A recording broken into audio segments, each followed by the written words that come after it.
This is Join Us in France, episode 290. Bonjour, I'm Annie Sargent, and on today's episode, I bring you a conversation with Laura Knott about the most outstanding parks and gardens in and around Paris. Laura is a historical landscape architect, and she tells us what makes so many parks notable and also so enjoyable. We didn't get to talk about all the places we had planned to, but Laura sent me some wonderful notes that you'll be able to find by going to joinusinfrance.com/290, the number 290, and then clicking on the blue button that says Guest Notes.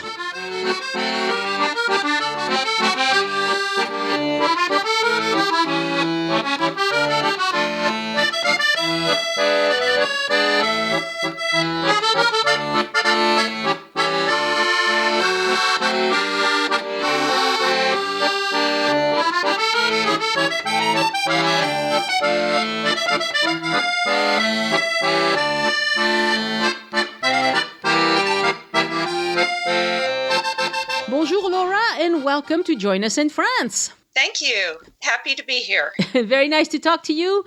And we are going to talk about parks in Paris. Yeah. As it turns out, you have a passion for this, and I enjoy the parks as a visitor, but you have a keen eye for many other things that those of us who visit don't pay attention to that much, and maybe we should. So let us know about your visit to Paris, when you went, and what you did. Okay. I've been twice in the last 2 years. I was there this past August in 2019, and then the previous September 2018. And my main focus was to visit the parks and gardens that I had read about in graduate school and learned about in my landscape architecture program and then in my historic preservation program. And I had never been to Paris before, so I made that my focus and a way to organize my trip. Oh, wow. So you actually studied this. This is great. Yes. So what I did is I first made a list of all the parks and gardens I wanted to see. And then I plotted them on a map using Google Maps. And then I made a schedule using Excel to figure out which ones I would see on which day based on where they were in Paris, what days they were open, when the least crowded days were, using the tool that you have on your website, jeanmatendre.com. Yes. And that was really, really helpful. Yeah. So I organized that. And in between, I, of course, went to museums and depending on where they were. So if I wanted to go to Bois de Villette, I went to Bois de Vincennes. I also went to Château de Vincennes. Sure. And because it was in that area. So that's how I organized my trip. Great. I did this mostly by myself. I had a friend visit with me in 2018, and she went to a couple of parks with me. But mostly I was on a mission, and I moved very quickly, and I took a lot of photographs and just thought about what I was seeing and what it represented. Right. So you're my favorite type of traveler because you knew exactly what you wanted to see and you went for it. I love people who do that. Love it, love it, love it. Yeah. Yeah, you have to be flexible, though, and know that sometimes the greatest plans fail. And True. You don't always get to see everything you scheduled, and everybody knows that. Parks, it can be a problem because they can close at the drop of a hat. If there's too much wind or if there's something going on in the park, they will close it. And of course, we are recording this in the middle of the COVID-19 lockdown, whatever you want to call it. And so everything is shut. Right now, you couldn't visit them.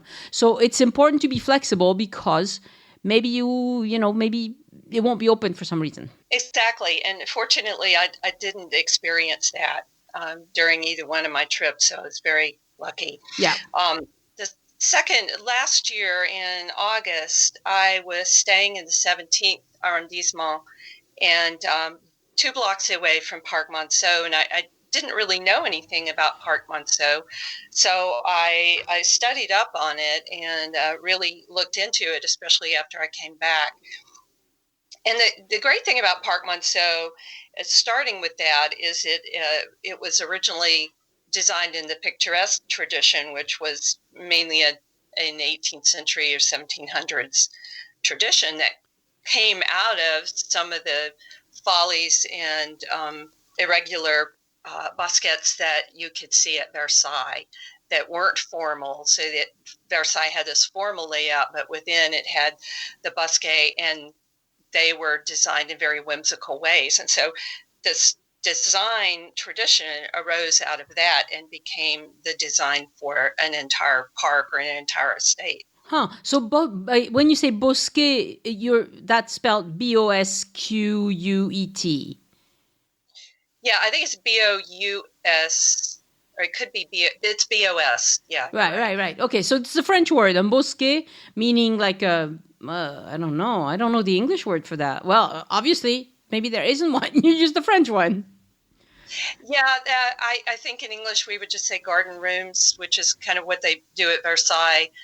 They create little garden experiences within these woodlands, right? And they're entirely contained within a wooded area, but it's a defined area, right?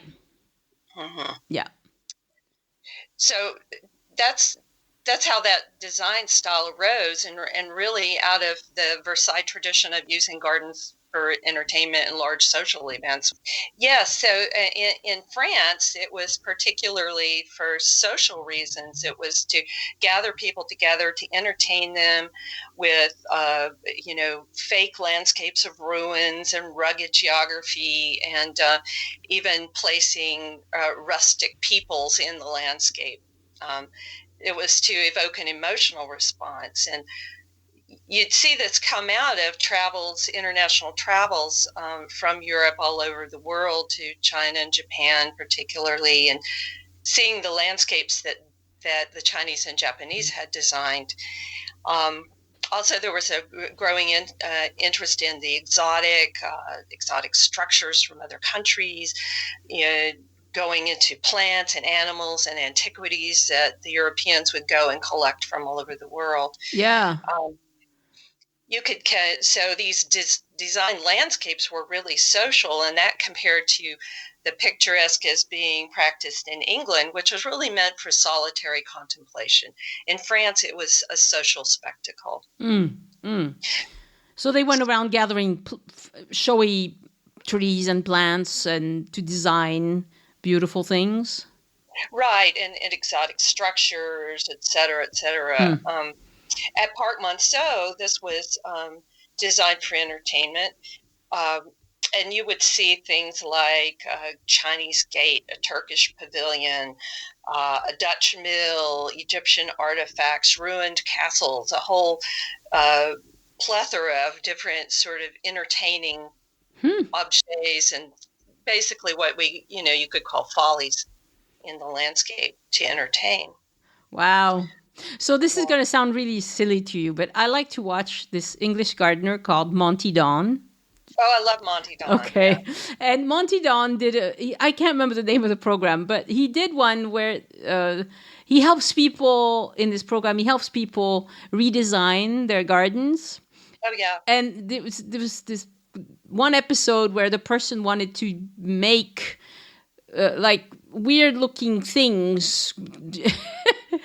It looked really different, and it ended up looking really good, but it was really surprising visually. Like, so I don't remember much of the episode, but I do remember that's what came to mind as you were talking, is that people sometimes try to make funny things with plants and rocks and branches and what have you. Sure, yeah. The tradition of making follies continues on to today. I come from the South, and you see that a lot in the rural areas where people use bottle trees and decorate trees with CD diskettes hanging around and all kinds of very fanciful sort of things. It's very personally expressive. Yeah, it's fun. Parc Monceau was designed by Louis Carragis, who was called Carmontel, for the Duke of Chartres. And the Duke of Chartres was the Grand Master of the Paris Freemasons. Oh. And so the garden was originally designed to express the philosophies of the local Freemasons. in the middle of it was this very rigid 3-sided geometric garden, and it was to express the sort of perfection that the Freemasons were aiming for, the perfection of the practice of life and ritual practice. And then around it was this naturalistic landscape, full of about 80 garden follies and antique objects that you could see from these pathways that sort of undulate through the landscape. So this formal garden was encircled by this kind of wild, curious, what was called a quantity of curious things in one of the brochures. Huh. Wow. So that's where you would see they had a Dutch mill, a Turkish pavilion, they had the Egyptian pyramid, ruined castles, greenhouses full of exotic plants, all kinds of entertainment. It was meant to be enjoyed as a social spectacle. Right. So you went to discover unusual things. Exactly. And it was a party palace, basically. So was it open to the public at the beginning? Well, a certain public. Ah. Yeah. So noble public, rich merchants, not just your general sort of laborer, right? Just wander in there. So you had to be invited. Yeah, you couldn't go over there on a Sunday afternoon with your kids. No. Oh, no. Nothing like that. That didn't happen until after the Revolution. Okay, makes sense. Yes. But that design didn't last long, and it was simplified only a few years later by Thomas Blakey, a Scottish landscape architect. They simplified some of the pathways and removed some of the curiosities, so they didn't remove all of them. Mm-hmm. And then the new city wall the city was expanded in 1787, and then it took in that park. Right. And it began being opened a little bit more to the public, but then the Revolution happened, and the Duke of Chartres was guillotined, as one would be, and so it wasn't for over 60 years that the estate just sort of was overrun by the public and used for various things, and it wasn't returned to the family until 1852.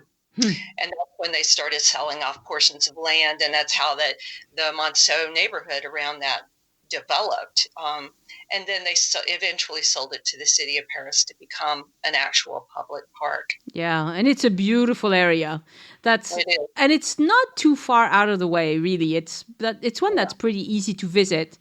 It might not be something that people should put on their first visit, list. But on a second or a third, and if you have any interest in parks, I think it's outstanding. It really is a beautiful place, especially to relax. It was eventually redesigned to its present form by Haussmann and his team of designers in 1861. So what you see today, it expresses that. They did keep a few things. They kept the Egyptian pyramid, and you can see that in the park today. They kept a few artifacts. The colonnade, it's called the Numantia, is beautiful, and that's one of the original features. There's a grotto and a Chinese bridge still, and lots of shade trees, but most of those date from the Haussmann period. An interesting thing, it really is a local, it's a neighborhood park, essentially. And if anyone's staying out there, if they're doing Airbnb like I did or anything, it's a great place to relax with your picnic dinner on a summer evening. They don't actually close it until around 10. I discovered as I was walking back to my apartment through the park, the local police were riding bikes through, ringing bells, and people were packing up their picnics and going home. Right, and that's probably in the summer. I would assume that. Summer, yeah, this time of year it probably closes earlier than that. Yeah. But a real distinct characteristic of the park now are the running clubs. So be careful. The path that goes around this sort of far edge of the park is just chock-a-block with runners in the summer, and probably now, well, not now, I think the park is closed, but that's an interesting thing that I started to notice after work. Yeah. So, People are yeah. running. Oh, yeah, definitely. All So right. if you're going for your second or third visit, I advise to go see it and enjoy the neighborhood around it. It's a beautiful, sort of very private neighborhood. Yeah, Not many tourists over there, and you can really see what it's like to actually live a regular life in Paris. that's true. Well, regular, well-off life in Paris. Well, life, exactly. Yeah, yeah. Exactly. Excellent. Yeah. So I can go on to talk about a couple of more quickly. Yes, please. Um, Another park that I visited was Parc des Buttes-Chaumont, and that's in the 19th arrondissement. And that area was annexed into Paris in 1860. So again, as Parc Monceau was remodeled by Haussmann and his designers, Parc des Buttes-Chaumont was actually created by the same design team. It was part of that massive public works program initiated by Napoleon III. Yeah. The original site had been a gypsum mine, among other things. It was used for various things like, let's see, shoot, I lost my notes. Well, anyway, we know it was a gypsum mine, and Yeah, because it's on a hill. It was a big, some of the mined out craters were filled up with garbage, and it was on a big hill, and very rugged topography from all the mining. I think at one point one of the high peaks was used for public hangings and things like that. Okay. And, dead horses collected around the city would be thrown in there, and so it was really it was trashed. Yeah, basically. Yeah. So they chose that, and you see they chose some derelict sites as the city of Paris has done for traditionally. Parc Montsouris, for example, was a limestone quarry, and you'll see other things like that. So it was part of this movement to design all these parks, was part of this sort of romantic style movement because of increased industrialization in the cities, and people began to see nature as a refuge, a source of pleasure, liberating force, and inspiring artistic and religious impulses. And it was also expressed an attachment to rural life. So there's a sentiment for rural life, and was often described as pastoral design. Yeah. So key, and this is especially important post-revolution, is the opposition of these natural forms to the symmetrical formal gardens of the old regime. So you see those almost as a protest. So you'd see naturalistic features, asymmetry, lots of scenic vistas, winding paths, bucolic meadows, rustic designs in these kinds of parks. So Parc des Buttes-Chaumont, I got to on the Buttes-Chaumont metro station. So and there's a couple other metro stations where you can access it, but that's one of its main entrances. And what I saw was the centerpiece is a lake, and there are peaks rising above it. One of them, the main one that's all photographed, is the Temple de la Sibylle, placed on top of one of the highest peaks. Right. There's winding paths, artificial waterfall with a grotto. It even has artificial stalactites. And remember that this park was created using concrete and scaffolding to create this, not just using the quarry, but they created this artificial landscape. So a lot of this is just created there on the site with concrete. Right. And it's a really pleasant park to walk through. Yeah, it was all engineered. The designer Alphon, he was the main engineer. He saw it. He's quoted as saying it was created for the glorification of technology in the machine. And you wouldn't know that by just looking at it, because it looks like a very naturalistic landscape. But it really isn't. It's highly contrived, and a lot of people compare it to a Disney theme park, for example. You wouldn't necessarily know that by looking at it.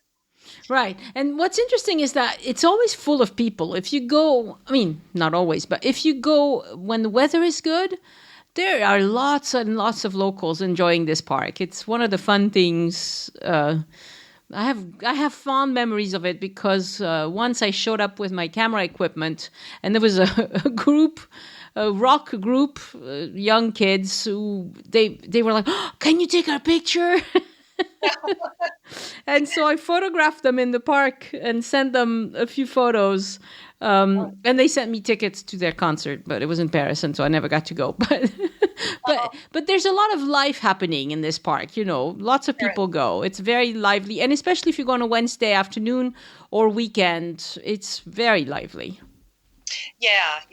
I did see a lot of local people, mothers and nannies with baby carriages, older people enjoying just being outside, people sketching, picnics. You are allowed on the grass as you are in Parc Monceau and most parks now. That the temple experience is really cool. You can get up and you see an incredible view of Paris. There's bridges and so much exploring to be done. I just had a blast there. And there's a guinguette there. Yeah. There's 2 or 3 restaurants. Yeah, it's pretty big.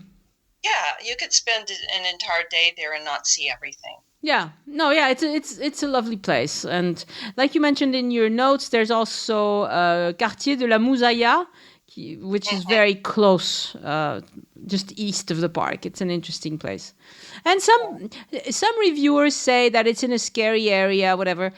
I think so long as you don't go in the middle of the night, you'll be fine. But the park is closed in the middle of the night anyway, so I don't think it's unsafe. I mean, it didn't strike me as unsafe at all. That's funny. I didn't feel that at all. Of course, I didn't feel afraid in Paris at all, and maybe foolishly.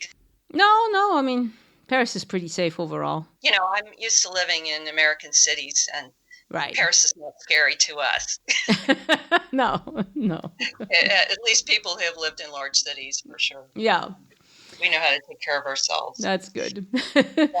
And then the third one we're going to talk about is the Parc de Bercy, which is, I am not certain if I've been to Bercy, the basketball arena, but I don't think I've been to the park. Yeah, it's just the arena's on one end of the park, and so it is all part of this larger redevelopment that was done in the 1990s by the city of Paris. It's called ZAC de Bercy. ZAC is it basically means zone of development. Right, zone something or other. I don't know what it stands for. Yeah, exactly. So it had been this blocks and blocks of wine warehouses, and if you look at old aerial photographs, you can see it's just incredible. I mean, it's probably over 100 wine warehouses separated by these narrow streets and with a railroad running through it, and it developed that way because originally that area was outside of the city of Paris, and they didn't have to pay taxes. Right. So once it was brought into the city of Paris, it was slowly abandoned, and the wine warehouses moved somewhere else. So there was this, by the 1970s, this area is pretty much derelict and abandoned. So the city took this opportunity, as they did with the old mine, gypsum mines and limestone quarries. They took a derelict area and turned it into a park, which is really cool. Mm-hmm. And the city did that all over the place. They did it at Parc de la Villette, Parc André Citroën, taking old industrial sites basically and turning them into parks. Yeah. Because it was built in the 1990s, it was built according to postmodern design principles. And what that means in postmodernism was very interested in looking at the social, economic, cultural, and ecological context of the site, especially the history of the site, looking at the social needs of the potential users. So what were people interested in seeing? What did they need in terms of recreation and cultural opportunities? So there was a lot of interviews of people who might be using the site. They also, it was important to keep fragments of the past, recycle materials, et cetera, and then to integrate architecture, landscape architecture, and public art into one entire design. So the design team was enormous. There were so many different kinds of design professionals there to work on this one entire neighborhood development, including the stadium on one end and then the shopping center on the other end. Right. There's a shopping center and there's also an interesting museum, the Musée de la Magie in Paris. Not Magie. Yeah. No, it's not Magie. It's a Musée de... des Arts Forains. Le Musée des Arts Forains. Sorry about that. And that's well worth a visit as well. So what they did is that there was this old pattern of streets and buildings, and then the railroad that the designers incorporated. So the way you see the park laid out, you see the sort of traces of these old roads and these old land uses in the park. And it was very important to Jacques Chirac, who was at the time mayor of the city, to preserve all the old plane trees and horse chestnut trees that had been growing in the wine warehouse district. So you'll also see the preservation of these straight lines of trees that had been growing there, and that was really key. And the great thing to me about this park is that there is this one section of different gardens, and it reminds me very much of the Bosquet of Versailles, where these little individual themed gardens are really beautiful and so interesting to walk through. One of them is all about the wine industry, and an old estate building was preserved there, and there's a vineyard, and there are some artifacts. There's a smoke I guess it's a steam stack that's very photogenic. Yes. That section is very beautiful. And then there's the old ruins of another building. And I was able to, there was a young woman doing a photo shoot in this old building there. That was really fun to watch. It's a great place to watch groups of little kids, especially the school kids, all in their little safety jackets, being led around. Sort of tethered together with their little wristbands and with their teachers in tow. Yeah. I even saw somebody doing their laundry out there, which is really interesting, and drying them on some of the hedgerows that are in the park. It's not a safety issue. I just thought it was entertaining. I think it was a couple of young tourists. There are places for sports. There are places for walking. There are beautiful gardens. There are vegetable gardens up on the overhead garden that goes over one of the main streets that connects the gardens that actually in the park is in two sections, and there are these bridges that go over, and there are these gardens on top of the bridges. So it's an amazing experience, especially since the Périphérique is on one side. And you don't even know it's there because it's protected. The park is protected from the Périphérique by this enormous 40-foot tall mound and these walls. Right. So you don't know about it until you go on the bridges that connect the two sections of the park. Right. I think it's an amazing experience, and I highly recommend it. I think it's even more interesting, I think, than the other two parks in terms of a tourist destination. I would definitely put it on your list as a place to go. That's great, because I don't think that one has been recommended by anyone yet. And that just goes to show that there are a lot of great things that don't get explored enough. Well, I'm guilty because... yeah, I've been to the museum and I've been to the basketball arena, but not to the park. Yeah. And all of these parks, obviously, they're best enjoyed in good weather. I mean, that goes without saying. Of course. Yeah. If the weather is foul, not as fun. But it's very much the essential local experience, because all of these parks will have a lot of locals. Right. Because Paris is such a dense place, and people don't have yards. Yeah.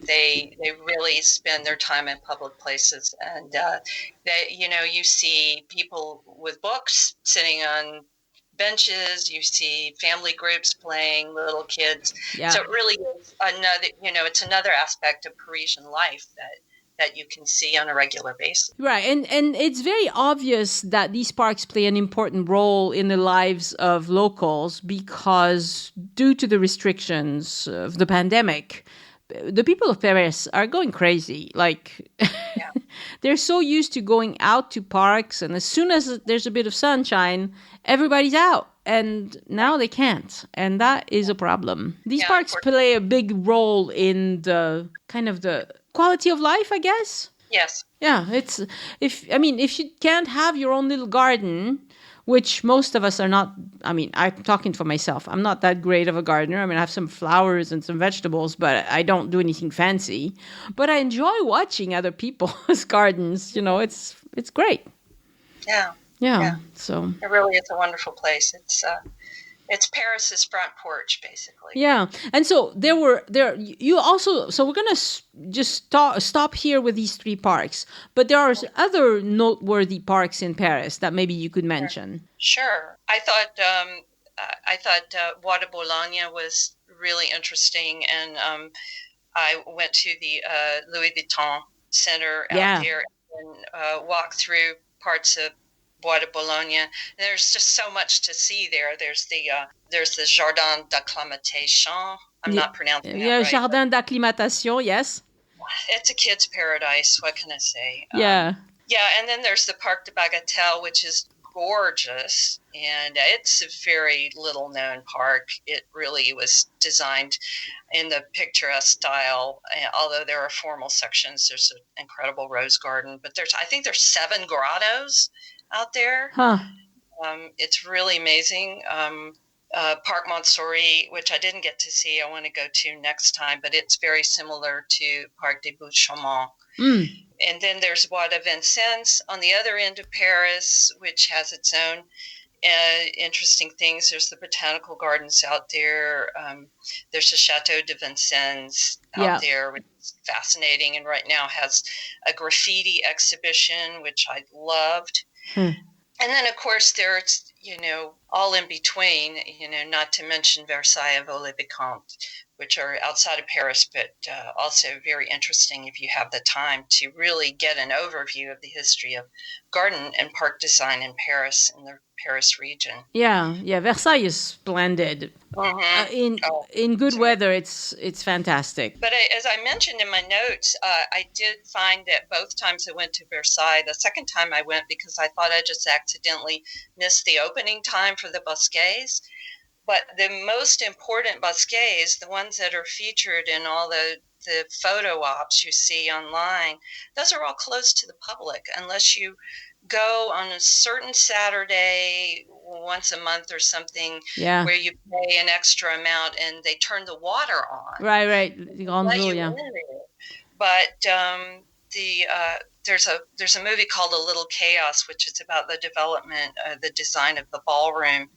And that's closed. So if you love that movie and you go, you're not going to be able to get in there and actually see the finest works of garden design in Versailles. All you see are the straight paths and the lines of trees and the topiary and things. You don't get to see these little jewels, which was very disappointing to me. Most people wouldn't even know they're there. Oh, but Versailles, if you only spend a day, you're not going to get to see all of that. I think that's probably why they closed them, because they want to charge an extra fee for entrance to those things, but it's limited in time. But people don't have time to see all of it anyway. It would take days to see all of it. Yeah, well, unless you're me and you're walking really fast with determination, and I wore myself out. But you can get into the gardens for free. So yes, Versailles Gardens are free. Yes. Yeah. Yes, and then there's one more that you mentioned that I haven't seen. It's André Citroën. What do you think of that one? Which one? André Citroën. Citroën. Oh, Citroën. Oh, yeah. That's really interesting. André Citroën. That is the considered kind of the balance to Parc de Versailles, and it's each one is placed at the entrance and the exit of the Seine through Paris, so where it enters the actual city. Citroën is also a postmodern design. It is really best for large crowds, although there are, like Parc de Versailles, there's this interesting, there's this huge lawn, and it's kind of like Versailles has this huge formal section. And then to the side, there's all these individual gardens, and it was designed by two different design teams. And you can tell that it was, but it gives you two different kinds of experience. And at one end of this large lawn is, of course, the balloon that goes up and down all day long, and you can ride on this enormous hot air balloon and see this incredible view of Paris. It really wasn't interesting, and I think that's a really good experience. And then the most interesting part of that park was the little garden, and I don't have my notes for that. It was designed in honor of a woman who was a war hero from World War II. And that's at the far southeast end of André Citroën, is really kind of the entrance, although a lot of people wouldn't know that it's there. But it's kind of a sunken garden, and it's themed gardens connected by concrete paths. And so they'll have a pink garden and a black garden, and this is really talking about the blooms on the plants. And there are these bronze plaques that are maps of the plantings, and it has all the botanical names. And we did rubbings while we were there using our note paper of these. You can do that. It's a gorgeous little park, and it's great for small, intimate picnics. There was a group of people about my age.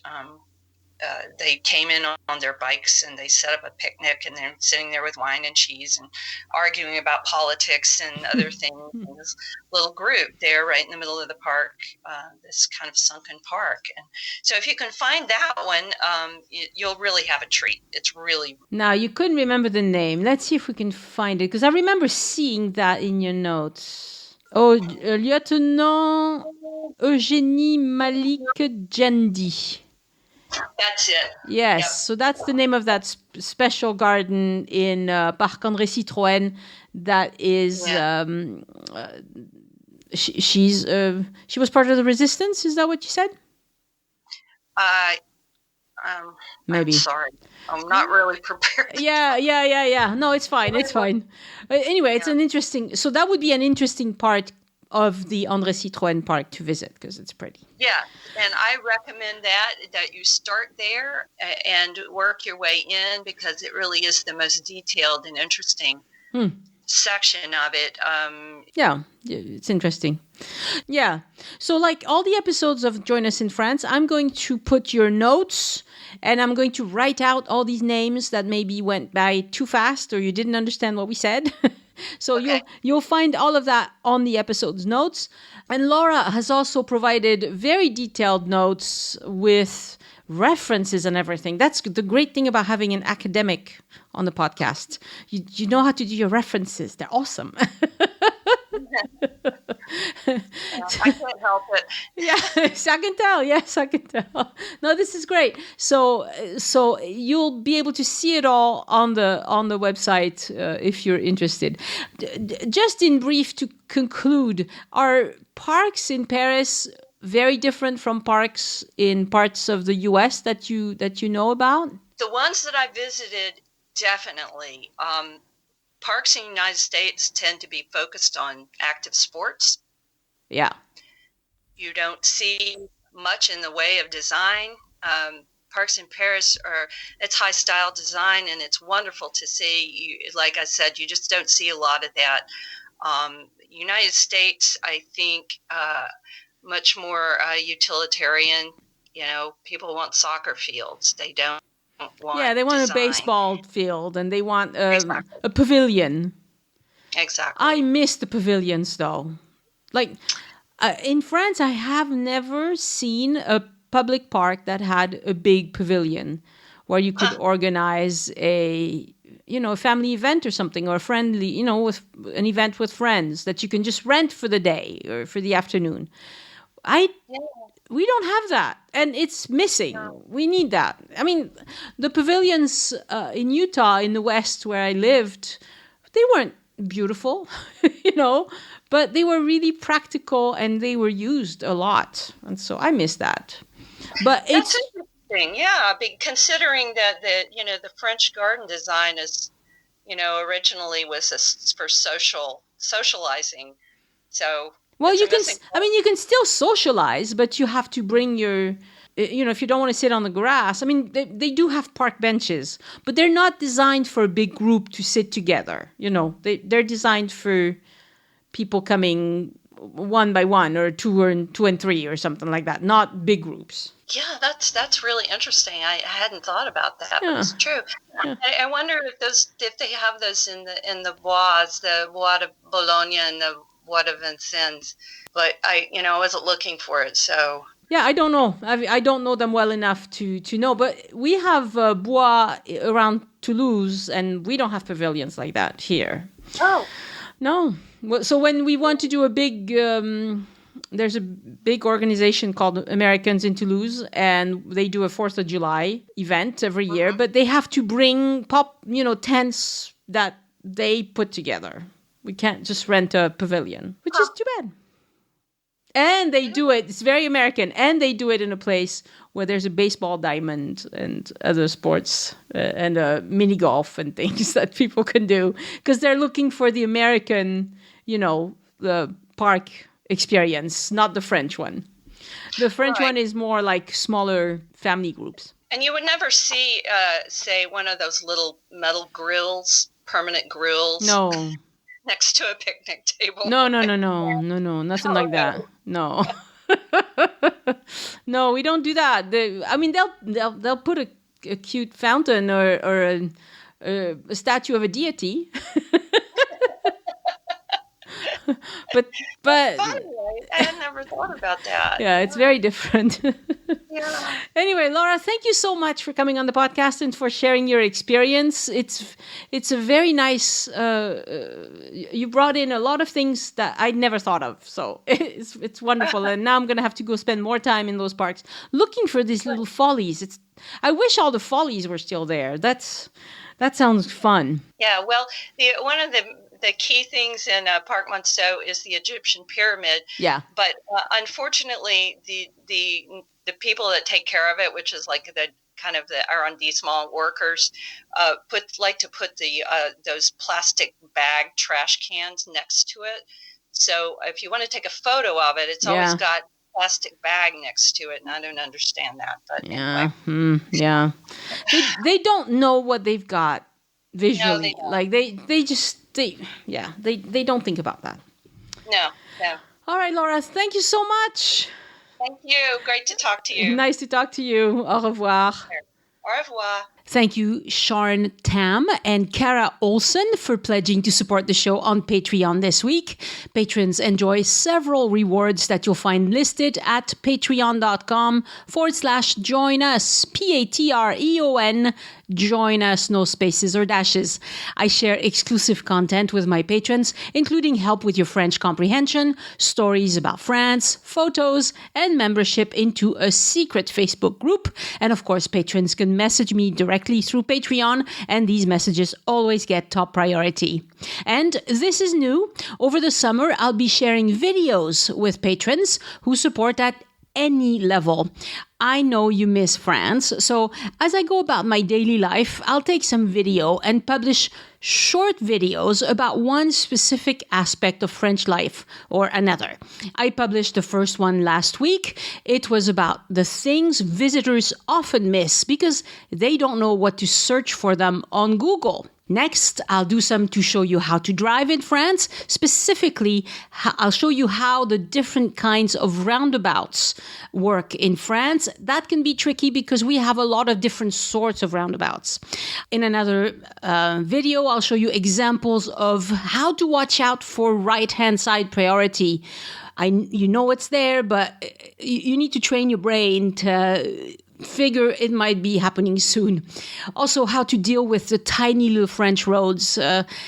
For some reason, if you're used to driving in America, with big wide roads, it's kind of it's not fun first time you do it, but there's some tricks to it. These are just the ideas I have so far. Patrons, if you want me to address something in particular on video, send me a message through the Patreon dashboard. I'll do a couple each month, and I will do my best to keep them short, and you'll find them on your Patreon dashboard and in the secret Facebook group. And speaking of the secret Facebook group, as a small thank you for those of you who have appeared on an episode of Join Us in France, I will now add you to this secret group. Send me an email to let me know that you're interested, and thank you again for coming on the podcast. But you do need to send me an email because there's too many of you. Elise also has a brand new Patreon page. She had a strong start with 6 new patrons in 1 week. I knew you would show up for her. She could really use your support. She makes her living guiding. And as you can imagine, there is none of that going on right now. So visit patreon.com/EliseArt. That's ELYSART to give her a well-deserved boost. And if you're not sure your itinerary for France is as good as it needs to be, let me review it for you. It'll cost you $50, but we'll go through the whole thing over the phone, and I'll send you your personal PDF with day-by-day suggestions. Imagine how much time that will save you. Email Annie@joinusinfrance.com to set that up, and write itinerary review. I didn't say that right, did I? Itinerary review in the subject line. And if you'd like to support the show without spending a penny you wouldn't have otherwise, before you go shopping on Amazon, remember to go to the bottom of any page on joinusinfrance.com and click on the Amazon ad. Because you did that, I get a small commission, and it does not cost you a penny more. Thank you so much. For my personal update this week, thank you, Yuri Budilov, for mentioning an episode you enjoyed on Facebook. Keep it up. It really helps because there are so many people who join the group but don't listen to the podcast. I let them in anyway because it's a good way to promote the podcast. But it helps if you tell them about episodes that you have enjoyed. So keep that up. Thank you so much. On episode 288 about full immersion courses in France, I mentioned that I'd be willing to put together a full immersion week in the Toulouse area in 2021. That would be French classes in the morning and either cooking or touring in the afternoon. 9 listeners have signaled their interest very quickly, as a matter of fact, but that's not enough to put together an event like that because there's a lot of planning that goes into such a thing. So thankfully, there's still plenty of time to get the ball rolling. So email Annie@joinusinfrance.com and let me know if you're interested in a full immersion course with me and some professional language teachers, because I can't teach French. I can speak it, but I can't teach it. Okay, a brief update about visiting France and when you'll be able to do that again. Macron gave a speech last Sunday. To tell you the truth, I still have no idea when you'll be able to visit France. Macron only spoke of French people going abroad and said we would be able to go to countries where the infection is under control. And he left it at that. So he's talking about French people going abroad and their ability to come home after their vacation abroad. Why is he being so vague? I think that's because it's the only responsible path. He doesn't have a crystal ball any more than I do, but we know for a fact that we never want to do that whole sheltering in place thing. That was brutal. We endured 8 weeks of it in France. In my village, we had the police handing out tickets to little old ladies who took walks in the forest because that wasn't allowed. And I'm only finding out about this now because I can talk to them again. And they're mad about it, but it was vital to impose major restrictions to our movement, and it paid off. Hospitals are not overwhelmed anywhere in France at this time. There are around 500 new cases a day in the whole country, which is still a lot, and I don't want to be one of them, so I'm very careful.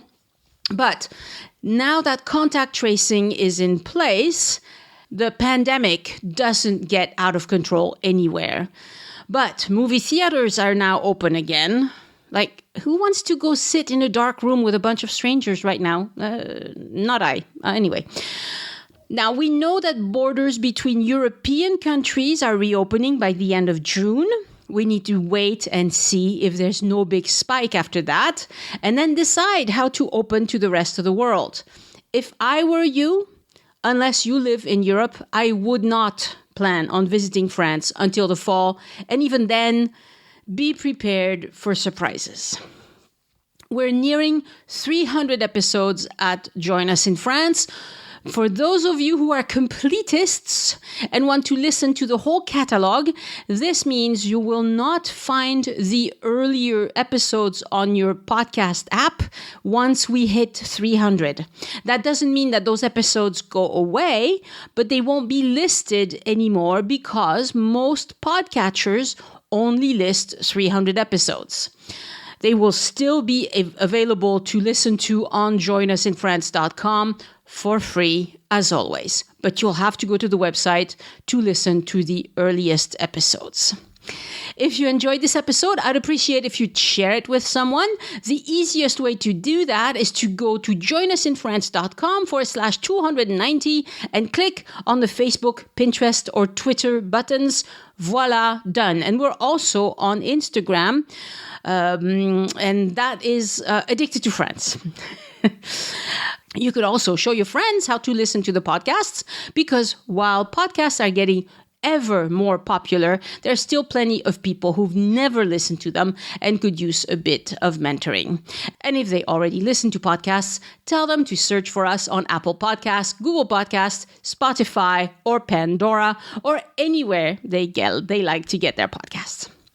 Next week on the podcast, an episode with Elise about the development of haute couture in Paris and all the places you should go if you love fashion. That will be episode 291. Send questions or feedback to Annie@joinusinfrance.com. Have a wonderful week of trip planning. Stay safe, and I'll talk to you next week. Au revoir.